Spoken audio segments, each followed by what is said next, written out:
आज के इस वीडियो में HyperOS 3 का मैं अपना यूजर एक्सपीरियंस शेयर करने वाला हूँ कि मैंने इसे करीब 2-4 दिनों से कंटिन्यू यूज किया है तो क्या कुछ चीज़ें नोटिस करी है और साथ साथ मैंने कुछ अदर यूजर्स जो कि इसे यूज करे उनका भी ओपिनियन यहाँ पे कलेक्ट किया है ताकि आपके साथ डिटेल शेयर कर सकूँ कि ये अपडेट कैसा है, आपको इस पर स्विच करना चाहिए या नहीं, इसके कुछ एडवांटेज और डिसएडवांटेज भी आपको देखने को मिल जाते हैं। तो वो सारी जानकारी मैं आपको यहाँ पे दे दूंगा ताकि आप पूरा अच्छे तरीके से सेटिस्फाइड हो सको और डिसाइड कर पाओ कि ये जो अपडेट है आपको चाहिए या फिर नहीं चाहिए। तो चलिए आज की वीडियो को शुरू करते हैं और अच्छा लगता है तो आपसे एक ही रिक्वेस्ट है, लाइक सब्सक्राइब और शेयर जरूर करना और पॉसिबल हो तो हाइप भी दे देना।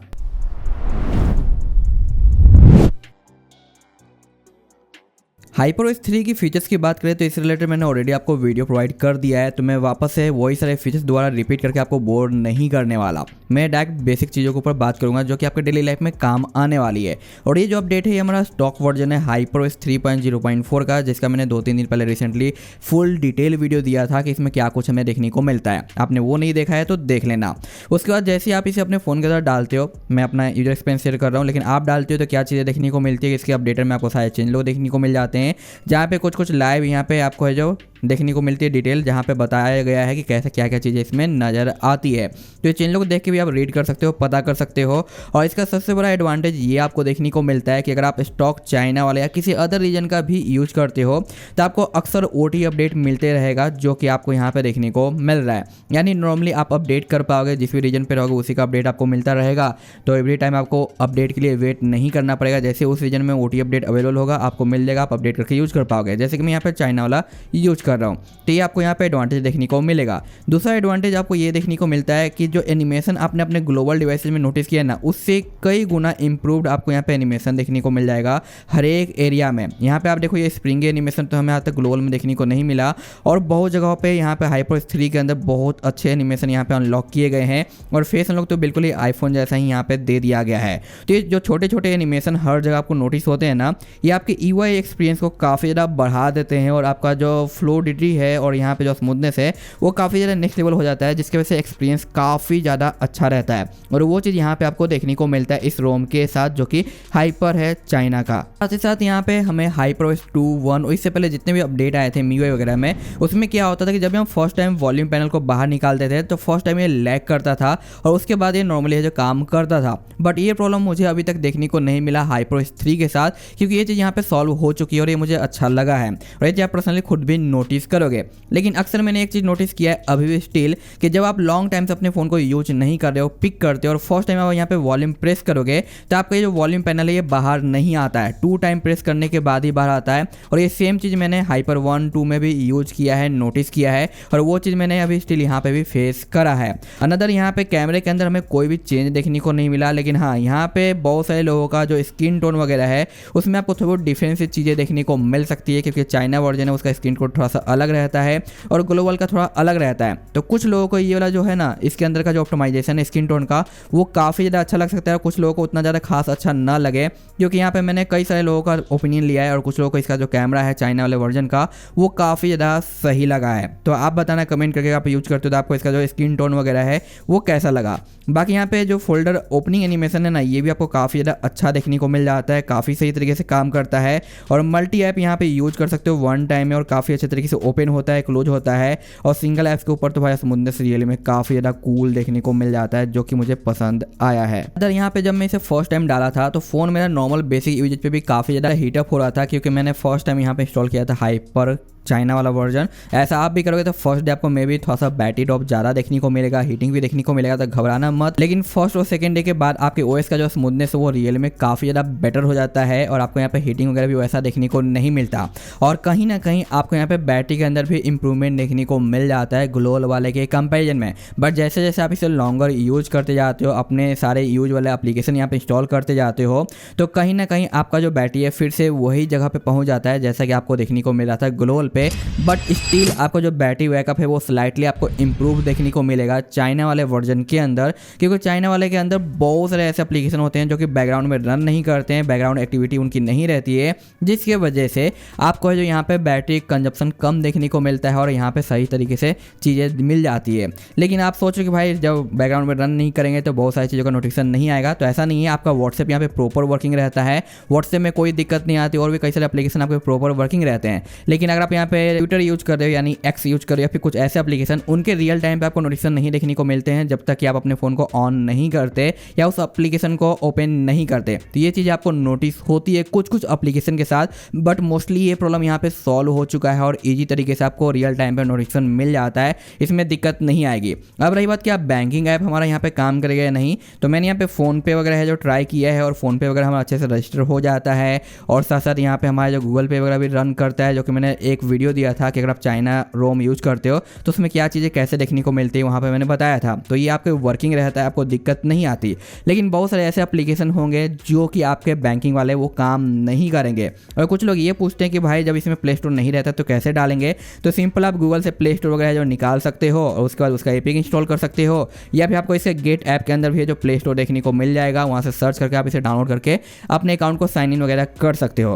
अब रही बात क्या डिवाइस सर्टिफाइड हमारा यहाँ पे रहेगा या नहीं, तो देखो भाई जब भी आप अपने फ़ोन का बूट और अनलॉक कर देते हो तो आपका डिवाइस सर्टिफिकेशन है जो फेल हो जाता है और ये चीज़ आपकी फेल रहती है, चाहे आप जो किसी भी स्टॉक रीजन पे क्यों ना हो, चाहे आपका इंडिया का हो, ग्लोबल का हो, यूरोप का हो या फिर आपका चाइना का हो। बूट और अनलॉक होते ही ये आपके फेल हो जाते हैं, बस एक ही आपको पास देखने को मिलता है, तो ये आपको मैनुअली फिक्स करना पड़ेगा। और अगर आप ये सोच रहे हो कि हम रीनेम ट्रिक का यूज करते हुए विदाउट बूटर को अनलॉक किए हुए चाइना पे स्विच कर जाते हैं किसी और रीजन पे, तो आप ऐसे भी करोगे तो भी आपका ये फेल हो जाता है, क्योंकि आपका जो डिवाइस सर्टिफिकेशन है वो आपका स्टॉक डिफॉल्ट रीजन पे ही जो बाय डिफॉल्ट फिक्स रहता है जब तक कि आप बूट लोडर को अनलॉक नहीं करते।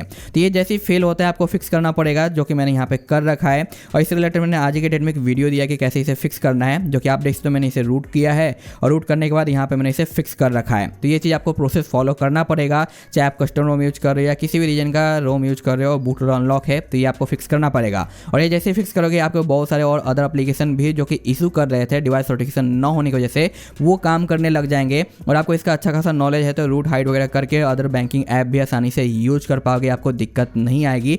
ये चीज़ जरूर ध्यान रखना। तो ये चीज़ भाई नॉर्मल सी चीज़ें, अगर आप थोड़े प्रो लेवल की चीज़ें जानते हो तो ये सारी चीज़ें आप इजीली तरीके से फिक्स कर सकते हो और यूज कर सकते हो। लेकिन आप एक बेसिक यूजर से अपने फ़ोन को रूट नहीं करना चाहते, बस रीजन चेंज करके चाइना पे जाना चाहते हो ताकि आपको बैटरी अच्छा मिले, स्मूथनेस मिले और जब भी कोई ओटी अपडेट वगैरह है आपको सबसे पहले मिले, क्योंकि जब भी कुछ नया आना होता है सबसे पहले चाइना में ही जाता है, फिर ग्लोबल, यूरोप, इंडिया वगैरह में देखने को मिलता है। तो चाइना का एक और एडवांटेज आपको मिल जाता है कि सबसे पहले हर एक चीज़ आपको पहले देखने को मिलेगा, उसके बाद ही बाकी अदर रीजन को देखने को मिल जाता है। बाकी यहाँ पे प्राइवेसी से रिलेटेड काफ़ी ज़्यादा इंपॉर्टेंट फीचर्स रहते हैं, जिसका ऊपर मैंने एक और वीडियो दे रखा है कि क्या कुछ कैसे यहाँ पे देखने को मिलता है, बट एक लुक आप यहाँ पे देख लो। ये रियली में काफ़ी ज़्यादा इंपॉर्टेंट फीचर्स है और ये अगर ग्लोबल में आ जाता तो मज़ा आ जाता, बट ये लोग शुरू से जब से मैं भाई MIUI आई थिंक 4 या 5 से यूज़ करते हुआ रहा हूँ Xiaomi का डिवाइस, जब से ये सारे फीचर्स चाइना में ही देखने को हमें मिले हैं। एक दो टाइम पहले हमें ग्लोबल में देखने को मिला था बट बाद में रिमूव कर दिया गया था, तो ये ग्लोबल में नहीं दिए हैं और ना ही ये लोग देने वाले हैं। लेकिन ये सारे फीचर्स आपके काफ़ी काम आएंगे अगर आप सिक्योरिटी वगैरह से रिलेटेड थोड़ा ज़्यादा है जो सोचते हो या टेंशन में रहते हो। तो अब सोचे भाई चाइना का ओएस है तो क्या ही सिक्योर रहेगा, तो चाइना का ओएस है तो चाइना यूजर्स के लिए तो काफ़ी ज़्यादा सिक्योर है ना, तो वो सिक्योरिटी तो हमें भी देखने को मिलेगी। लेकिन यहाँ पे आपके ऊपर डिपेंड करता है कि आप क्या सोचते हो, किस तरीके से आपका है जो यूजेज रहता है उसके ऊपर ये टोटल चीज़ें डिपेंड करती है। बट यहाँ पे इसके कुछ एडवांटेज है, जो कि सबसे पहले आपको सारे फीचर्स मिल जाएंगे, स्मूथनेस ये में काफ़ी अच्छा रहेगा, बैटरी का आपका थोड़ा सा बेटर हो जाएगा और साथ साथ यहाँ पे कैमरा का स्क्रीन टोन भी मे भी आपको काफ़ी ज़्यादा पसंद आने वाला है। और रही बात परफॉर्मेंस, तो रियली में आपका ग्लोबल और बाकी अदर रीजन से इसका परफॉर्मेंस इंप्रूव हो जाता है। मैं आपको दिखाता हूँ यहाँ पे रियल जो कि मैंने यहाँ पे यूज़ करा है वो चीज़ें आपके साथ शेयर करता हूँ। सबसे पहले देखो बैटरी ड्रॉप, जो कि 44 के बाद मॉर्निंग में आता है 41। तो जैसा कि मुझे ग्लोबल और अदर रीजन पे 3% का बैटरी ड्रॉप देखने को मिला था, सेम बैटरी ड्रॉप मुझे यहाँ पे भी देखने को मिला है। बट यहाँ पे ये जो FKM है जिससे मैं हमेशा चेक करता हूँ, इसने यहाँ पे अपोजिट टेस्ट किया है, यानी यहाँ पे ये जो रिकॉर्ड है ना वो यहाँ पे आना चाहिए था बट इसने यहाँ पे शो किया है जो कि 3% का है। और स्टैंड बाई टाइमिंग 8:59 मिनट है। तो सम टाइम डिफरेंट रीजन पे FKM का दिमाग घूम जाता है और जो ऑफ टाइम में रिकॉर्ड होना चाहिए था वो ऑन टाइम में चला जाता है, तो इससे कंफ्यूज मत होना। अनदर यहाँ पे आप देखो सेकेंड डे का बैटरी ड्रॉप है जो कि 31 के बाद मॉर्निंग में आता है 28। यहाँ पे भी 3% का बैटरी ड्रॉप हुआ है और टाइमिंग आप देख सकते हो यहाँ पे 9:40 और ये मॉर्निंग का है जो 6:49 है। उसके बाद एक और दिन का मैं आपको दिखाता हूँ क्योंकि 2-3 दिन से मैं इसे कंटिन्यू यूज कर रहा हूँ। ये है हमारा 41 और यहाँ पे आपको देखने को मिल जाता है 38। तो यहाँ पे भी 3% का बैटरी ड्रॉप हुआ है। टाइमिंग यहाँ पे 7:35 का है और यहाँ पे 6:51 का है। तो यहाँ पे नॉर्मल सा बेसिक सा 3% का बैटरी ड्रॉप देखने को मिला, जैसे कि ग्लोबल और बाकी अदर रीजन पे होता है। तो स्टैंड बाय में कोई दिक्कत नहीं है, लेकिन हाँ बैटरी इंप्रूव मुझे फील हुआ है। और मैं आपको दिखाता हूँ बाकी परफॉर्मेंस टेस्ट रिजल्ट वगैरह कैसे निकल के यहाँ पे आते हैं। तो ये है हमारा सेकेंड डे का रोम को अपडेट करने के बाद का। यहाँ पे स्कोर इस तरीके से हमें ग्लोबल में भी देखने को मिल जाता है और 6% का बैटरी ड्रॉप हुआ है, जो कि मैं कहूँ सही है। और यहाँ पे हीटिंग भी ज़्यादा गेन नहीं हुआ। वैसे भी यहाँ पे मौसम काफ़ी ज़्यादा चिल्ड है, कई दिनों से बारिश हो रही है हल्की फुल्की, तो मौसम कूल है, जिसकी वजह से आप टेम्परेचर का नंबर भी आप देख सकते हो 38 से 41 तक ही गया है, ज़्यादा नहीं इसने गेन किया।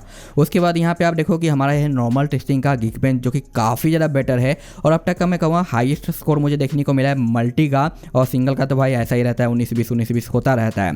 तो ये अब तक का हाईएस्ट स्कोर मुझे मिला है HyperOS 3 के स्टेबल अपडेट के साथ, जो कि इससे पहले मुझे कहीं पे भी देखने को नहीं मिला। क्या इस टाइप का स्कोर आपको देखने को मिला, यानी कमेंट जरूर करना। उसके बाद मैंने यहाँ पे CPU टोटल रन किया और ये नॉर्मल बेसिक टेस्टिंग पे है, जहाँ पे आप देखोगे कि मैक्स हमारा 4,94,000 है और मिनिमम यहाँ पे 4,12,000 है। 90 का परसेंटेज है, बट यहाँ पे मैक्स मुझे उतना ज़्यादा हाई देखने को नहीं मिला, क्योंकि नॉर्मली ये हमारा है जो 5,20,000 के आसपास चला जाता है। बट इसमें नॉर्मल टेस्टिंग पे ये 5 लाख भी टच नहीं करता है। तो मैंने इसका सेकेंड टेस्टिंग किया और इस समय मैंने गेम टर्बो का वाइल्ड बूस्ट मोड ऑन कर दिया था, जैसे कि आप यहाँ पे देख सकते हो। उसके बाद ये अपने टॉप लेवल पे पहुंच जाता है, जो कि 5,20,000 है और मिनिमम यहाँ पे 3,39,000 है और 86 का परसेंटेज है। तो ये रिजल्ट हमें नॉर्मली देखने को मिलता था, बट HyperOS 3 के अंदर हमें ये वाइल्ड बूस्ट मोड ऑन करने के बाद देखने को मिलता है और नॉर्मल कुछ इस तरीके से स्कोर देखने को मिलता है। तो ये मैं कहूँ कि बुरा नहीं है, ये अच्छा है, क्योंकि नॉर्मल बेसिक भी हल्का सा परफॉर्मेंस डाउन है, यानी आपका बैटरी थोड़ा सा इंप्रूव्ड होगा। और जब आपको परफॉर्मेंस निकालना है तब आप यहाँ पे वाइल्ड बूस्ट मोड ऑन करके तो निकाल ही सकते हो, जो कि यहाँ पे हमें नजर भी आता है। और सेम टाइप का टेस्टिंग मैंने यहाँ पे किया Geekbench के साथ भी, देखते हैं Geekbench में हमें इंप्रूवमेंट देखने को मिलता है या नहीं जब हम बूस्ट मोड ऑन करते हैं। तो इस बार मैंने बैटरी में जाके परफॉर्मेंस मोड को ऑन कर दिया, जो कि आप देख सकते हो बैटरी का साइन। इसके बाद आप देखो यहाँ पे मल्टी स्कोर भी इंप्रूव हो जाता है, जो कि नॉर्मल में हमारा जो 66 आया था, जो कि आप यहाँ पे देख पाओगे। और जब परफॉर्मेंस मोड मैंने ऑन करता हूँ तो 67 चला जाता है, जबकि सिंगल वैसा ही रहता है। तो ये अब तक के सबसे हाईएस्ट Geekbench का स्कोर प्रोवाइड करने वाला है मेरे नज़र में। मैंने अब तक जितने भी चीज़ें टेस्ट की है उसके कंपैरिजन में, बट आपका क्या आया है वो आप कमेंट कर सकते हो। उसके बाद मैंने यहाँ पे जो AnTuTu को फिर से रन किया, तो यहाँ पे जो हमारा नॉर्मल आ रहा था 22.6 के आसपास का, ये हमारा चला गया है 22.9 के आसपास का, यानी 23 हम कह सकते हैं, क्लोज है काफ़ी।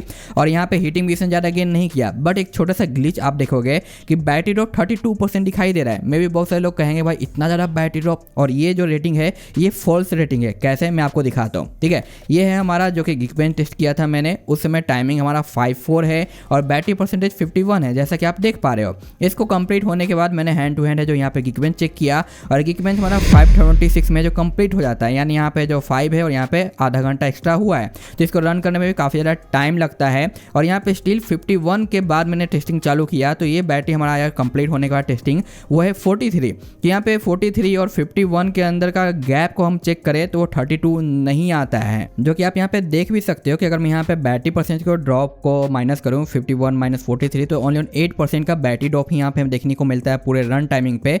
बट इसने भाई जो यहाँ पे कैलकुलेट किया है वो है 32% का, और ये मुझे थोड़ा गड़बड़ लगा है, इसलिए मैंने ये क्रॉस चेक किया। अदरवाइज आप नॉर्मली अगर मैं इसे नहीं बताता तो कहते भाई बैटरी ड्रॉप बहुत ज़्यादा कर रहा है इसलिए अपडेट बेकार है। ऐसा नहीं है, अपडेट सही है, बैटरी ड्रॉप भी नहीं कर रहा है, बस इसने जो फॉल्स रेटिंग है यहाँ पे गेन किया है। जबकि यहाँ पे आप देखोगे ये 6% का बैटरी ड्रॉप किया है, और ये ओवरऑल मैं कहूँगा सही है किया है। जबकि यहाँ पे जो सेकेंड टाइमिंग था यहाँ पे इसने सही तरीके से चेक नहीं करा है।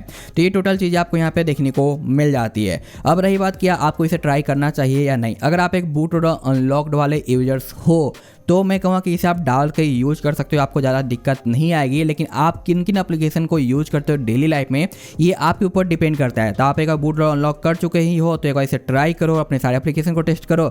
अगर जो भी एप्लीकेशन आप यूज करते हो वो आपका प्रॉपर काम करता है, कोई दिक्कत नहीं आती है विदाउट रूट किए हुए, तो मैं कहूँगा कि आप इसे कंटिन्यू डेली लाइफ में यूज कर सकते हो। बट आप कुछ ऐसे एप्लीकेशन यूज करते हो जो कि भाई चाइना पे वर्क नहीं कर रहे हैं, इशू क्रिएट कर रहे हैं, तो आप वापस से अपने स्टॉक वगैरह पे जा सकते हो। और इंडिया में जल्दी अपडेट आने वाला है HyperOS 3 का, उसके बाद आप वहाँ पे भी यूज कर पाओगे, अपडेट कर पाओगे। लेकिन आप एक बूटलोडर लॉक्ड वाले यूजर्स हो तो मैं आपको रिकमेंडेड नहीं करूँगा कि आप यहाँ पे रीनेम ट्री का यूज करते हुए स्विच कर जाओ चाइना पे। आप किसी और रीजन पे जाते हो फ्री होकर जाओ, विदाउट टेंशन फ्री होकर जा सकते हो। लेकिन चाइना पे मैं रिकमेंडेड नहीं करूँगा, क्योंकि चाइना में बूट रोल लॉक्ड का जो सर्विस है वो बंद हो चुका है फुल्ली। वहाँ पे आप लॉक अनलॉक वगैरह ये सारी चीज़ आप नहीं कर पाओगे। तो एक बार गलती से भी आप बूट रोल लॉक कंडीशन में चाइना में आ जाते हो और फिर जिस टाइप के आप एप्लीकेशन वगैरह यूज करते हो वो अगर आपका प्रॉपर काम नहीं किया तो आप फंस जाओगे यहाँ पे आके और आपको भारी नुकसान फेस करना पड़ सकता है। आपको फिर भाई पेड सर्विस वगैरह लेके अपने फ़ोन का सॉफ्टवेयर चेंज वगैरह कराना पड़ सकता है। ऐसे में आपका खर्चा वर्चा हो सकता है, इसलिए मैं रिकमेंडेड नहीं करूँगा। और भाई रीनेम ट्रिक के ऊपर मैंने Q&A वीडियो भी दे रखा है, उसे आप देख लेना ताकि आपको सारी चीज़ें अच्छे से समझ में आ सके। तो यही सारी चीज़ें थी जो कि मैं सोचा कि आपके साथ शेयर कर दूं ताकि आपको भी पता चले कि HyperOS 3 हमारा कैसा काम कर रहा है। और मेरे तरफ से ये अपडेट रिकमेंडेड है, लेकिन हाँ जो कंडीशन मैंने बताया है वो कंडीशन अप्लाई होने के बाद ही ये आप करोगे तो आपके लिए बेटर रहेगा। बस आज के लिए इतना ही सा था, मिलता हूँ मैं आपसे नेक्स्ट वीडियो में। Thanks for watching, tata and bye bye. सारे इंपॉर्टेंट वीडियो का लिंक आपको डिस्क्रिप्शन में मिलेगा, चेक कर लेना, उसके बाद आप डिसाइड कर लेना।